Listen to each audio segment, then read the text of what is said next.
I mean, what's the message that you're sending?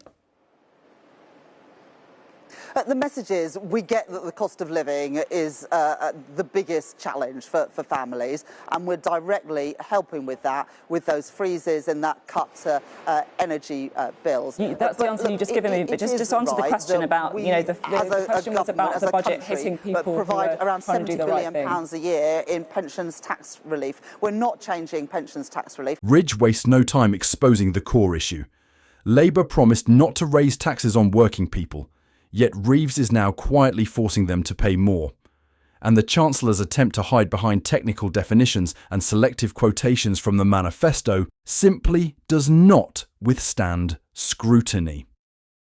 Ridge sticks to the text, the numbers, and the independent analysis, all of which contradict Reeves's claims.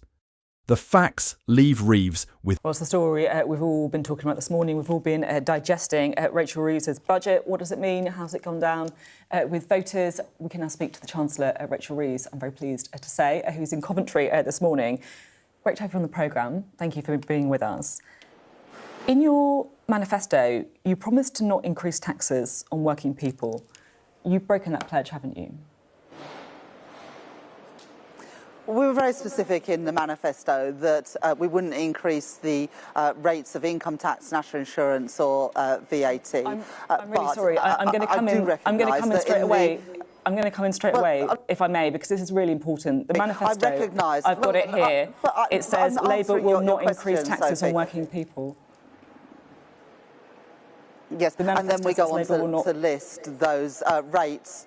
Yeah, Sophie, and then we will go on to list those taxes. But I do recognise that yesterday I have asked working people to contribute a bit more by freezing those thresholds for a further 3 years from 2028. I do recognise that that will mean that working people pay a bit more. But I've kept that contribution to an absolute minimum by closing, as I think the IFS and the Resolution Foundation are saying, by closing a number of tax loopholes and also bearing down on government spending on waste and inefficiency, and as a result I have managed to keep that to an absolute minimum. But look, people recognise that the public finances are under a lot of pressure. Over the last year, the demands on defence spending, the tariffs, the disruptions to supply chains, the ongoing conflict around the world, and then couple that with the decision by the Office Budget Responsibility to look at productivity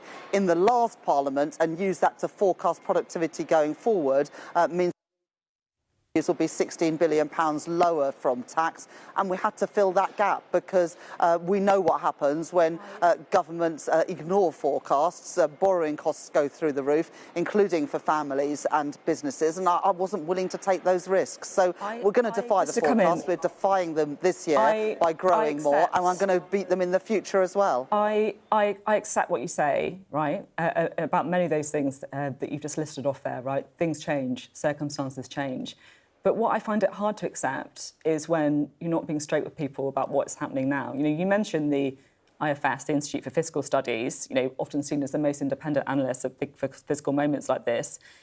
They say because it includes a freeze in national insurance thresholds, it also breaches the government's manifesto tax promise not to increase national insurance. So, you know, they're very direct. They say that there's a breach there, you know, and I just, you know, there's an accountability thing. You know, millions of people voted for you because of your manifesto, and you can't just ignore, you know, one of the lines in it and just say, oh, we're just talking about rates. You know, I read it out to you. It's very, very clear. You know, you say that you will not increase taxes on working people. I think people would just appreciate a bit of honesty in saying, I have broken that manifesto.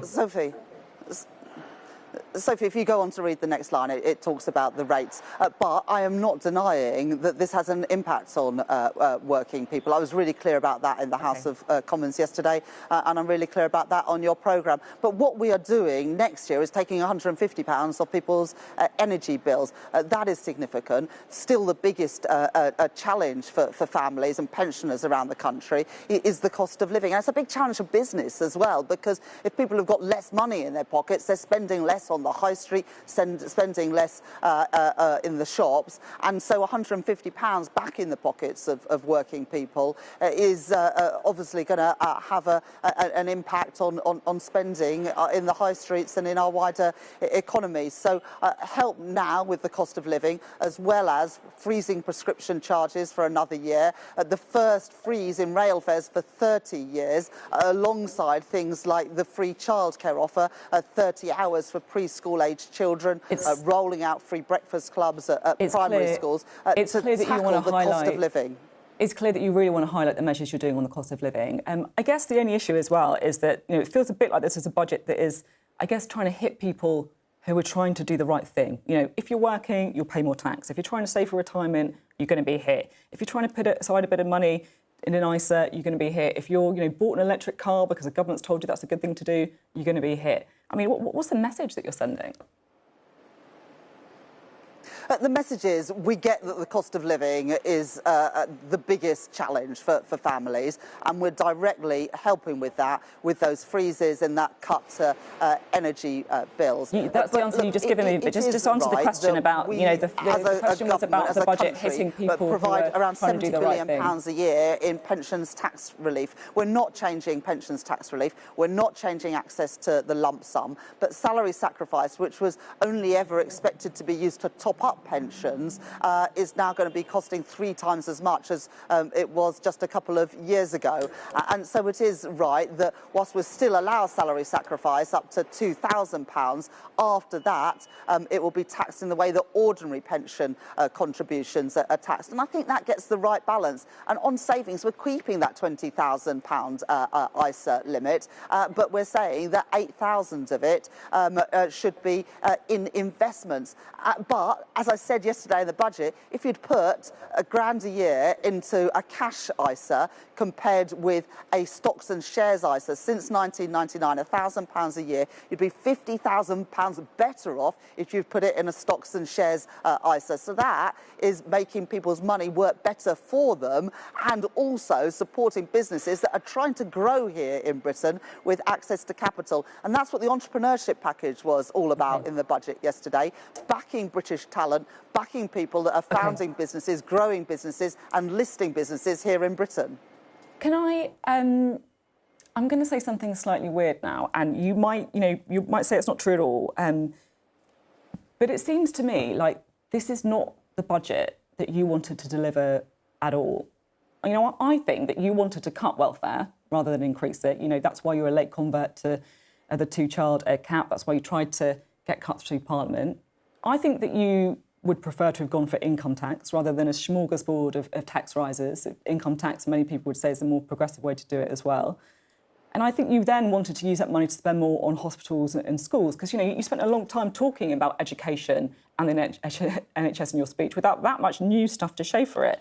So I guess, my question is, what stopped you? Was it your backbenchers? Was it fear of them?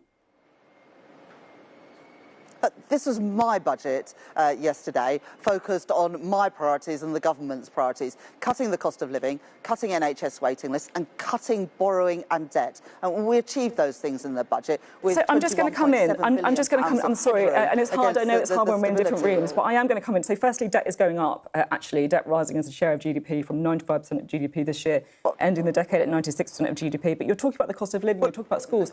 The conflict at the core of this interview is achingly simple.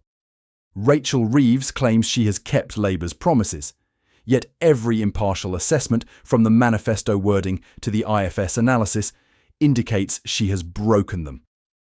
Sophy Ridge's inquiry cuts right through the political choreography.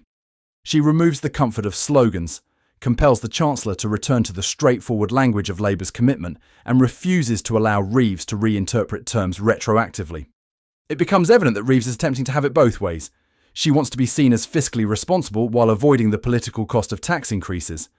By confining her definition of taxes on working people to simply rates, she creates a huge enough loophole to conceal an entire class of stealth tax rises, including threshold freezes, NI drag, pension charges, ISA rule changes, and new levies on savers and electric car owners. These may not appear to be blatant rate increases, but they do raise billions from ordinary consumers' pockets. Ridge, on the other hand, will not allow Reeves to change the meaning of Labour's vow. She points out that millions voted for Labour on the simple promise of no tax increases on working people. And she's correct. Voters didn't expect that promise to be understood as a small procedural quibble. They expected to have their take-home income preserved. The Chancellor's fallback technique of identifying cost of living measures is likewise ineffective. These initiatives provide momentary relief rather than long-term protection. A one-time £150 energy bill rebate does not offset years of fiscal pressure. Freezing train tickets does not negate the cumulative impact of rising taxes on wages, pensions and savings. Ridge recognises and explicitly addresses this imbalance. The budget unfairly penalises those who are doing the right thing, working, saving, investing and planning for retirement. Perhaps the most startling moment occurs when Ridge claims Reeves privately desired a radically different budget, one based on clear income. Tax increases rather than piecemeal stealth levies. Reeves disputes it, but she cannot provide a credible explanation for why the present package contradicts her previously expressed preferences and principles. In the end, Ridge's interrogation exposes a Chancellor attempting to reconcile political rhetoric with fiscal realities. While Reeves claims to be honest, Ridge talks with clarity, consistency and factual accuracy. And she's correct to demand the truth.